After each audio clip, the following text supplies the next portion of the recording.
It is with great pleasure that I welcome Mr. Sagi KARNI, Consul General of the State of Israel in Hong Kong and Macau, to HKUST today. Mr. KARNI took up his post in Hong Kong last August, following a variety of diplomatic roles around the world, including working at the Israeli embassy in Beijing. I know he speaks Putonghua. And at the mission of Israel to the European Union in Brussels. With its talk entitled, Israel from the Land of Milk and Honey to Startup Nation, we will undoubtedly be in some fascinating insights in how Israel, a country with a population similar in size to Hong Kong, has turned itself into one of the world's great hubs for innovation in the past 2 decades and a major high-tech success story. Indeed, last year, in May, I was fortunate enough to meet Mr. KARNI ahead of his arrival in Hong Kong. We met in Tel Aviv, and to learn more about his country's miraculous transformation when I led a delegation of HKUST senior management and faculty on an overseas visit that included a remarkable few days in Israel. Some of those faculty are here in the audience. Let me give you an idea of just how remarkable that transformation in Israel has been. Israel has been able to generate more technology startups per capita than any other country in the world. R&D spending to GDP is among the world's highest. The country has also attracted many multinational IT leaders to set up R&D centers there, including, and I saw it in my own eyes, Google, Microsoft, Cisco, and Oracle. I'm sure Mr. KARNI has a great deal more intriguing details to share. While in Israel, our HKUST delegation visited several leading universities and science and technology institutes in the capital of Tel Aviv, but also in Jerusalem, Haifa, and Rehovot. During these meetings, we had very useful discussions to build entrepreneurship collaborations and develop our student exchanges and research collaborations for faculty and postgraduates. We have since had return visits from the Technion at the vice presidential level, and I understand the presidents are also coming from the Technion, but also from the Weizmann Institute. So we are having further talks, hopefully on working closer together. During our visit to Israel, we also explore areas such as Tel Aviv Yafu, which is entrepreneurial arm of the city of Tel Aviv. I just wish that Hong Kong's government has more efforts in this direction. This organization has a very active startup community and support for aspiring entrepreneurs, and enjoy many thought-provoking exchanges we had on Israeli national initiatives and science and technology development. On returning to Hong Kong, I was very pleased to share these experiences with members of the Hong Kong government and to see that Invest Hong Kong has launched its Start Me Up Hong Kong venture program in Israel to attract Israeli entrepreneurial businesses to Hong Kong. In fact, just a few days ago, there was a memorandum of understanding signed between the government of Hong Kong and the State of Israel, and both I and Consul General was there to witness that. And that agreement is set to promote further and support industrial R&D collaboration between Hong Kong and Israeli universities and companies. At HKUST, we are proud of our own innovative global achievements and very keen to foster the entrepreneurial spirit. This includes encouraging spin-off companies, some now among the leaders in their fields. We're aiming for many more. So, I look forward to hearing today from Mr. KARNI on his country's innovation horizons and to many dynamic collaborative activities between Hong Kong, University of Science and Technology, Hong Kong itself, and science and technology institutions in Israel in the months and years ahead. Thank you. Good afternoon, everybody. Thank you, Tony. I think you did a great job. We can go to Q&A now. I don't have much to add to what you have just said, and But I will try, since you gave me the time and the space, I will do it. I took a rather ambitious task on trying to sum up some 3,000 years into 30 minutes from the land of milk and honey, trying to give an overview of what we stand for from the biblical days into today. So I'm sure I'm going to skip and will not touch upon a lot of things. Okay, I'll try to focus on only a couple of things which I thought might be of interest to a group of students and faculty. And at the end, if you will have some questions, I will stay here and I'll answer whatever question you have. I'm not sure I will have the answers, but at least I will listen to the questions and try to answer them. So,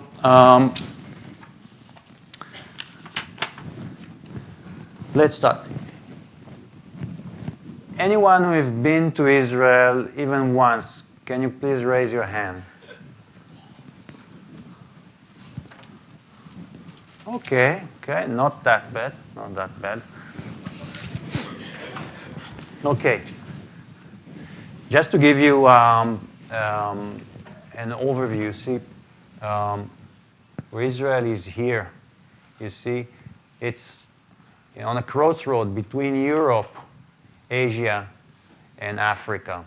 And you see a very small land. I'll give you the figures immediately. Very tiny land, not a lot of people, numbers are similar to Hong Kong, and it's still the only democracy in the entire region. And this is a very simple map of Israel, just for you to give you, a little bit of. You see, Jerusalem is here. That's the capital of Israel. Tel Aviv is here. That region. That's the cultural and business center of Israel. Country seems to be a little bit long. We got 3 seas. You got only the South China Seas. We got 3 seas. We got the Mediterranean. We got the Dead Sea. Okay. And we got way out. This is the Red Sea that is connected to the Indian Ocean. Okay, so we can enjoy many different landscapes. The whole area here, the Negev, is a desert. This area here is also a desert.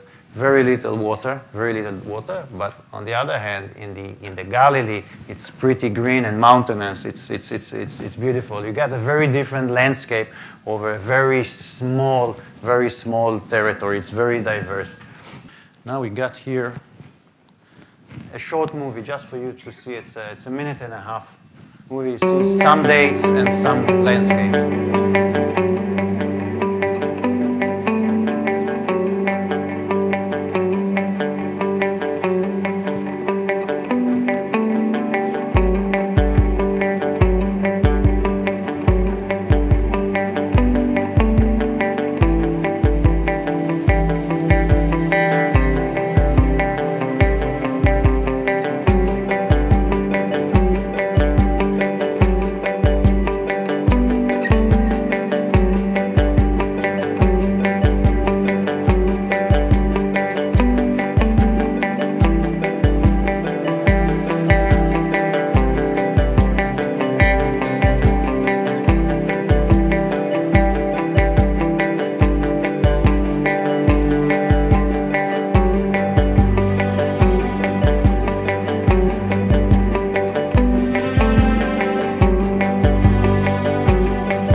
you see, in terms of population, we are very similar. We are just over 8 million people. Hong Kong, over 7 million people. GDP, overall GDP is very similar to Hong Kong. Another similarity I found out lately is that both Israelis and Hong Kong people are good at windsurfing. And if you wish to go and windsurfing, Israel is a good place. You can windsurf all year round. Typical kiting, if you wish, it's also quite good. You see, investment in R&D, it's pretty high, and we'll get to it. This is one of my main points that we'll get to it as we go along. But how is it started? It's very difficult for me, to sum up the history of a few thousand years. But I'll jump, and I want to do it through the angle of the kibbutz, unique phenomena to Israel. As you know, Israeli kingdoms, the biblical kingdoms, have been destroyed, and most of the Jewish people went to exile some 2,000 years ago due to the destruction of the temple and the Roman occupation of the land at that time. The place, this territory, Canaan or Israel, or later on British Palestine, was always an important crossroad, an important place, especially to Western civilization. It's the birthplace of monotheistic religion. Judaism started from the covenant between Abraham and God, and all this biblical story of the creation of the Israelites, the Jewish people. And then a Jewish man, which is known to you as Jesus, for us is known as Yeshua or Yeshua, deviated a little bit, created Christianity. And everything happened in a very, very small, a few square kilometers around Jerusalem. Everything is very, very small. You visit Jerusalem, you see the old city is 1 square kilometer. 1 square kilometer. A huge history over a very, very small piece of land. And then in the 19th century,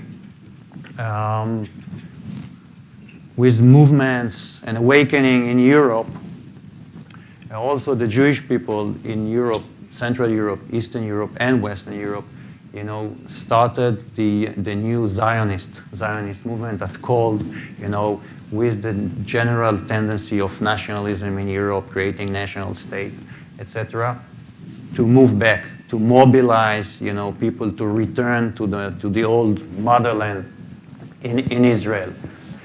One of the phenomena was a very strong affinity between the Zionist movement and socialism. It was not all socialist, of course, but a big part of it was socialist.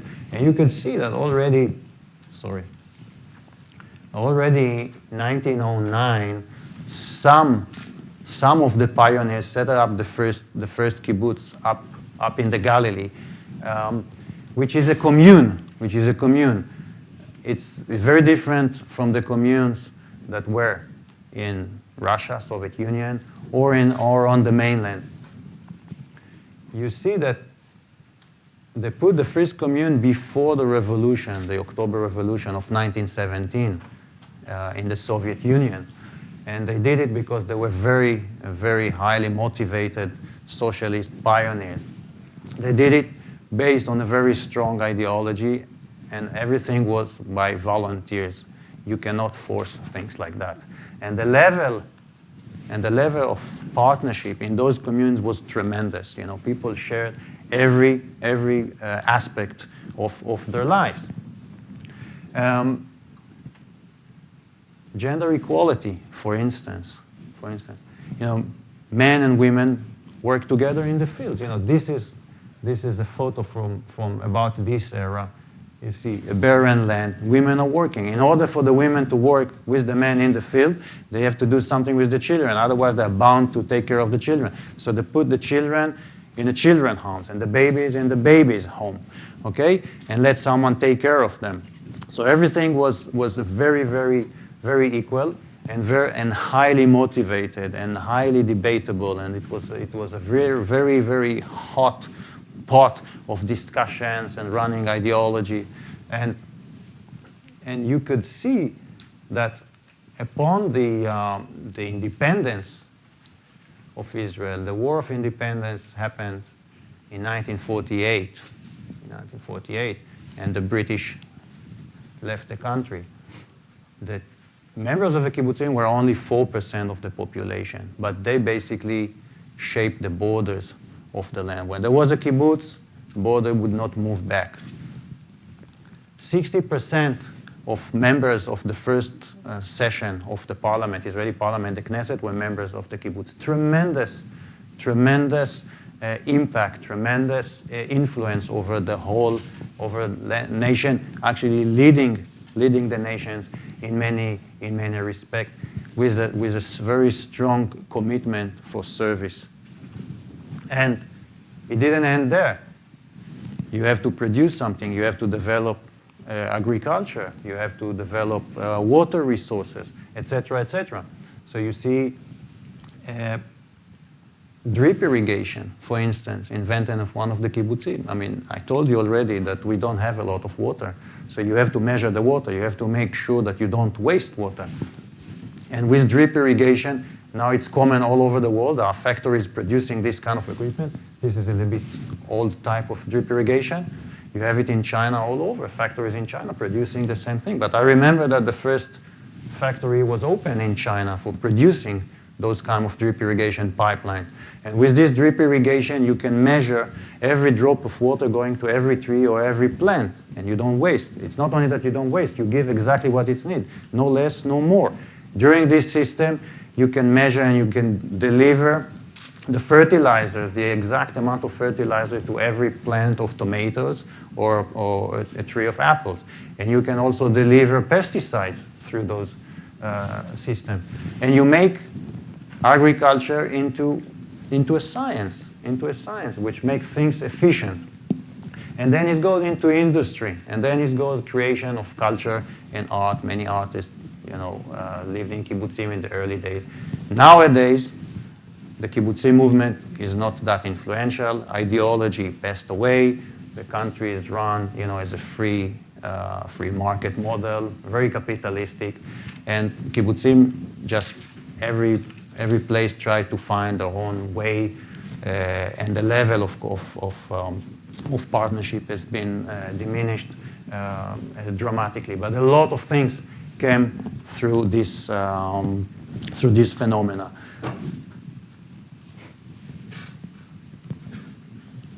If we want to talk about how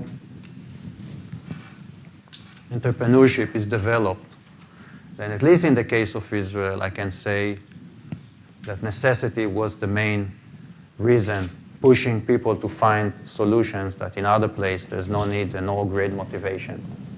No natural resources, so you have to invest in people. I mean, you cannot just live, by pumping oil, for instance. Scarcity of water, I told you this innovation, but it does not stop at drip irrigation.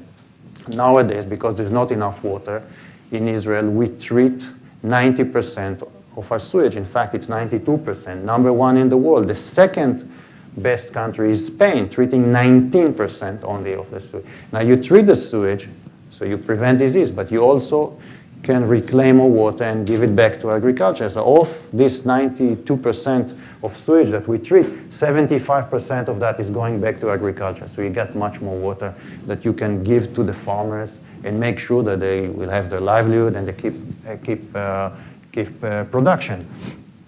No energy. Thank God that we did not find any oil in Israel back in the 40s, because otherwise there will be no innovation in Israel. You look around countries with a lot of oil, you don't see a lot of innovation there. One thing I do have to mention is solar energy. There was a great deal of research on solar energy, photovoltaic on one hand, also thermosolar. In fact, I saw that just last week a very big project in the US was officially inaugurated in Ivanpah. It's called Ivanpah, on the border between California and Nevada. And the company who is running it is called BrightSource, American company. It's American company called BrightSource, but in fact it's an Israeli company. It's Luz. It's Luz, Israeli company that has been bought, cooperated now in the US. And they're using the thermosolar.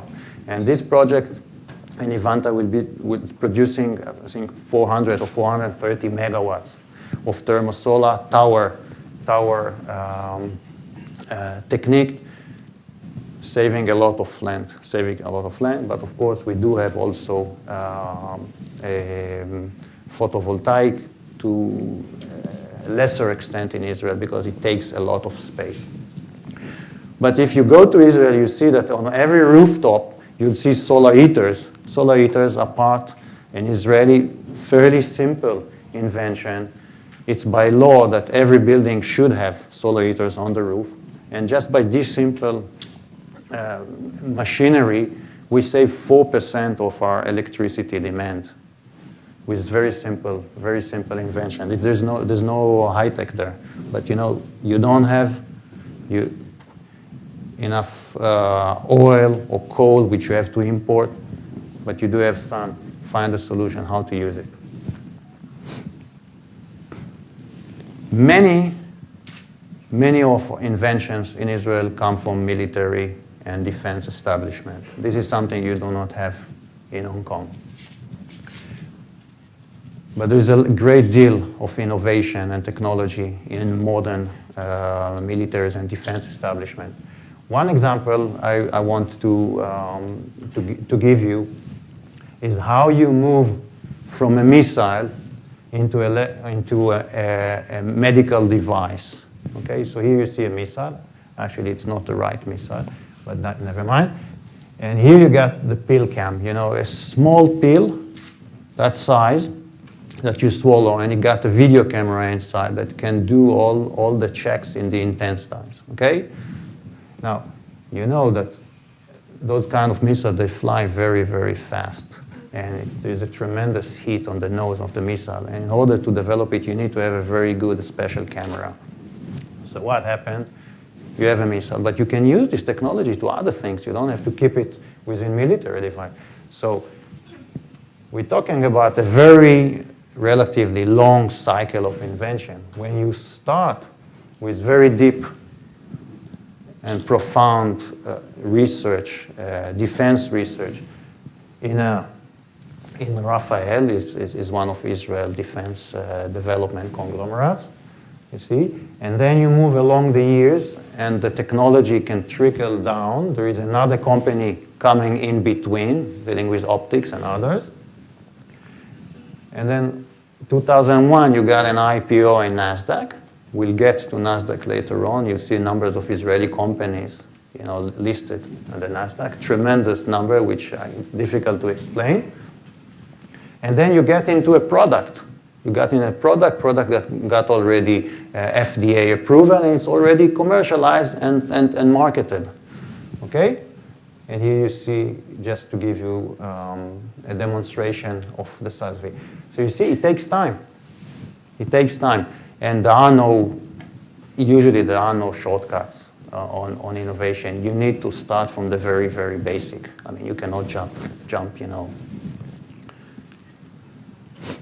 But in order to have this culture of innovation, and this is Israel, and I'm not suggesting that the model of Israel should apply to other places or whether it's better or worse. I'm just talking about in Israel. I'm saying this is what we know, this is what we learn, and this is how we explain it to ourselves, at least, okay?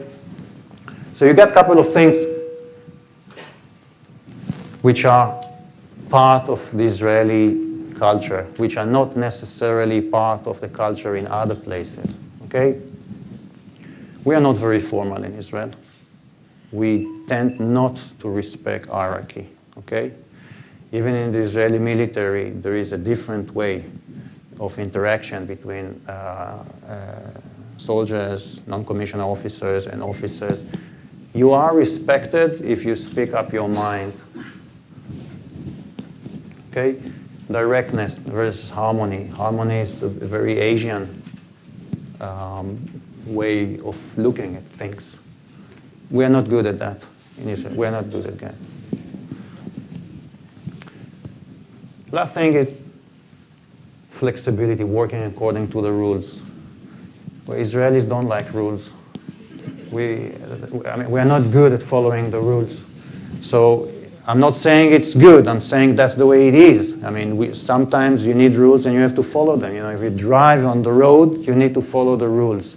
Okay, but if you only follow the rules all the time, it's very difficult to have, you know, great ideas. You always have to think a little bit differently if you want to jump into new ideas and get results.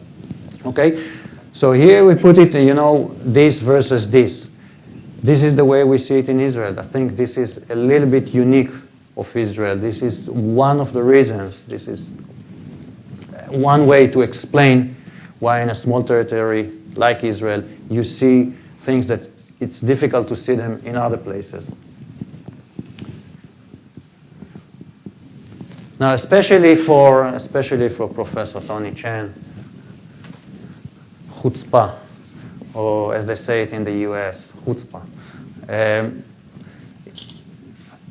don't know exactly how to translate it into English. It's daring, it being spiteful. It could be very bad, okay? If a child doesn't speak nicely to his parents, it's a chutzpah, okay? But also if you are daring and you are willing to do something despite what you have been told, it's also chutzpah, but it could be good, okay? Chutzpah and Rosh Gadol. Rosh Gadol means big head. It's very much appreciated in Israel, being big head. Again, very difficult to translate, meaning that if I ask someone at the consulate doing A and B, I will appreciate if she will do C as well. I will expect people, you know, to do a little bit more than what I've been told them, because I don't always, you know, think as a boss, you know, about everything that I need to do. But it's very much appreciated if someone is doing more than he is expected. And this you see in the military, you see it in university, you see it in a working place. You know, if someone is just doing everything he's been told, it's not very well appreciated. Immigrants, we are immigrants from very many different countries, and I tend to believe that the society of immigrants is more prone to take risks. Immigrants by nature already took a risk. You know, moving your family from one place to another, you are already into a state of mind of taking risk. Immigrants tend to work harder. Immigrants tend to be more agile. And in Hong Kong, you can see it as well. In Hong Kong, you see it as well. You see it in Israel. Military service, I touched upon it. It's not only the technology. It's a lot of other things. You take young boys and you give them a great responsibility. Responsibility over budget, responsibility over a lot of men that they have to be in charge of their lives. It makes things, makes folks, boys and girls, you know, grow up much faster. It also creates a very important and interesting networks that goes for life. You can always, you know, rely on friends from your military service. You can rely on also friends from university, or friends from high school, or from your village or neighborhood.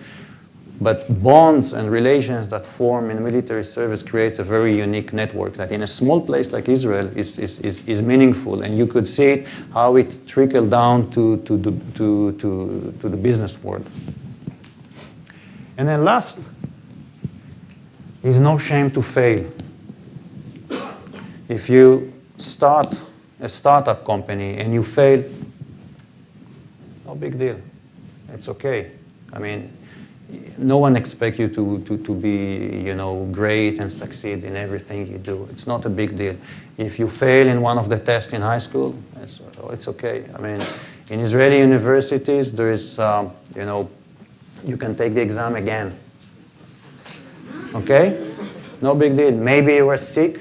Maybe you were called into your reserve duty and you were not able to study or to be present. You can go a month later and take the exam again and maybe do it better. Okay? And this is important for the spirit of entrepreneurship. This is very important. Don't be afraid to fail. I mean, you know, if you're a serial failure, that's not good, okay?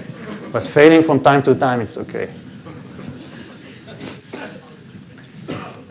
One example of one company, because I cannot really mention all the companies operated in Israel, but we got over 400 international, multinational companies operated in Israel in R&D.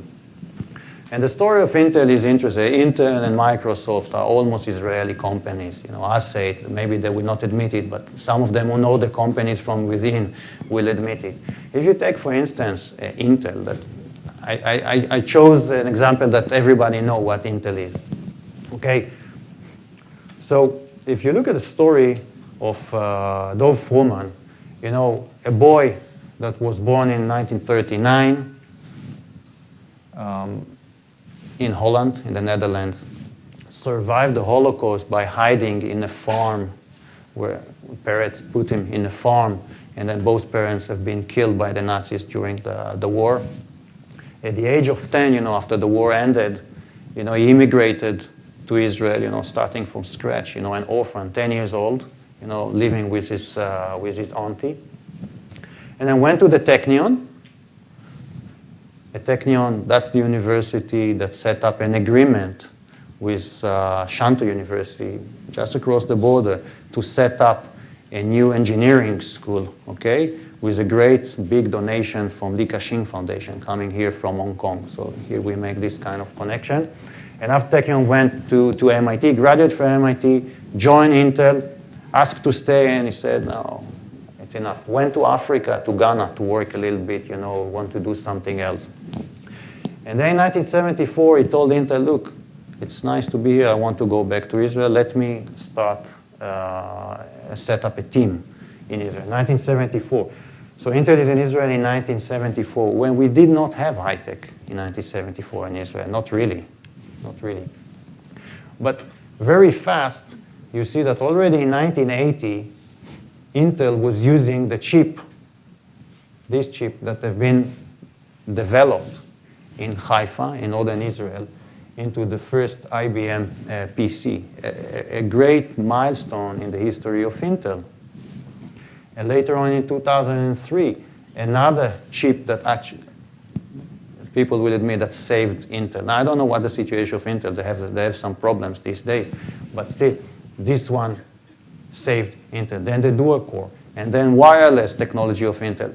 All of that have been developed in Israel. And if you look at the life of Intel Israel, you see the first R&D center outside Israel. Many other companies that you know have R&D centers. This is Microsoft, and this is Apple, and this is Facebook. Some of them, the only R&D center outside of the US is in Israel, like Apple and like Facebook. Many others. Cisco, Motorola, IBM, Huawei opened an R&D center in Israel last year, a pretty big one. And then it does not end like that. You get a fab, first fab was opened in 85. Another one, a big one, opened in Kiryat Gat. So now it is not only R&D, but also production, a serious production, and a big export, in fact, from Israel to China, which is based on those processors that are produced in Israel. Okay? And along the way, a lot of acquisitions of Israeli companies, a lot of acquisitions, meaning there's a lot of money coming in, and now I'll go into the money aspect of it. You see the amount of venture capital per capita, okay? There is more venture capital in the USA. But if you look at per capita, how much venture capital is invested in Israel, you see that it's beyond proportion. It's beyond proportion. But this is due to the reason that you have in Israel every year over 600 new startup companies, you know, coming into being. And it's a whole ecosystem of venture capital in Israel that has been from the very days supported by the government. Okay, people like to criticize the government, and there is a good reason to criticize the government, but governments sometimes after they do all the bad things, also do a couple of good things. Like this program of Yozma started in 1993 when the government decided that it's up to the government to put money in order to generate innovation. And it's the government that is willing to take taxpayers' money and put it and risk it, because otherwise, private sector will not risk it, because innovation, it's a risky business. It's a risky business. It's not real estate, right? It's much riskier. And you need the government, and we keep on doing it. So starting in 1993 with the Yozma, we set up a series of technology incubators, and financed them. Partly, but the early stage is the riskier one. And in the early stage, they really need the money, and here comes the government. And as President Professor Tony Chen said, this Monday, we signed an MOU between the government of Israel and the government of Hong Kong on cooperation on R&D, industrial R&D, in which we, both governments, are willing to invest taxpayers' money and put it into young companies, helping them with the R&D, because we know that it's not easy in early stages to get private equity money or other types of money. And therefore, we think we need to do it. And you know it, everybody know it, that innovation is the key for economic growth of today. There is no way to go around it. You don't have innovation today, you are left behind and you are declining. And I said before, you will see the amount of Israeli companies listed in New York on the NASDAQ. It's beyond proportion. And we're talking about a state of 8 million people far away in the Middle East. So how come we have more companies than China listed in New York, more than Canada?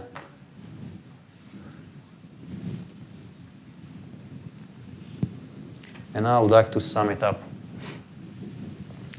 You pick up your phone, you see a Nokia, an iPhone, a Samsung, an LG, whatever, okay? You don't see Israeli products. It's written on the back of it, made in Israel. But in your PC or your laptop, as I told you, processors made in Israel. Not all of them, many of them. But not only made in Israel, been developed in Israel. USBs, flash drives, flash memories, developed in Israel, invented in Israel. Your firewall, your protection software in your computer or in your cell phone, made in Israel. Many of them, many of the basic ideas came from Israel. On your cell phone, your voicemail, you wouldn't have a voicemail if not for VocalTech, came up with this invention. You will not have instant messaging if not for ICQ. Started it in 96, 97. Most probably, it will be invented later on by another company, but the fact is that when you ever have chat, instant messaging on your computers, on your cell phone, made in Israel. Medical devices, I show you, give an image, the little pill, but God forbid you need a stent for your heart. It invented in Israel. Technologies for CTs, also developed in Israel. Drugs and medications, Teva is the biggest in the world generic medication company. Printing, simple thing. You wouldn't be able to print from your computer to your printer. It's not for Cytex. Done the research and development in the 80s. And then energy, I touch upon energy, solar energy. I said it's photovoltaic. Nowadays, you got a lot of photovoltaic panels produced in China. The price is very low, so it enabled to do a lot of things, but it required a lot of research in the early days. Okay?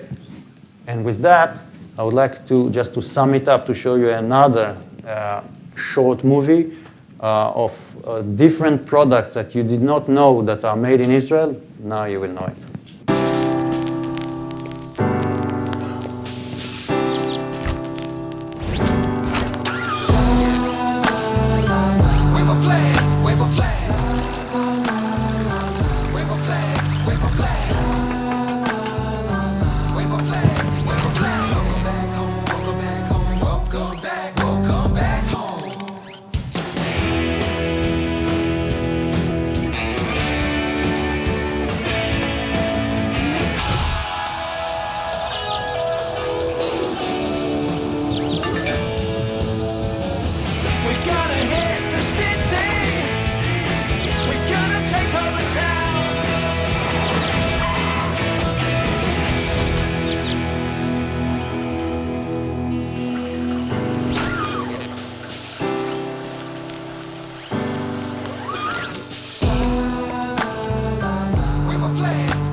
Just for you to know that we also produce pretty girls.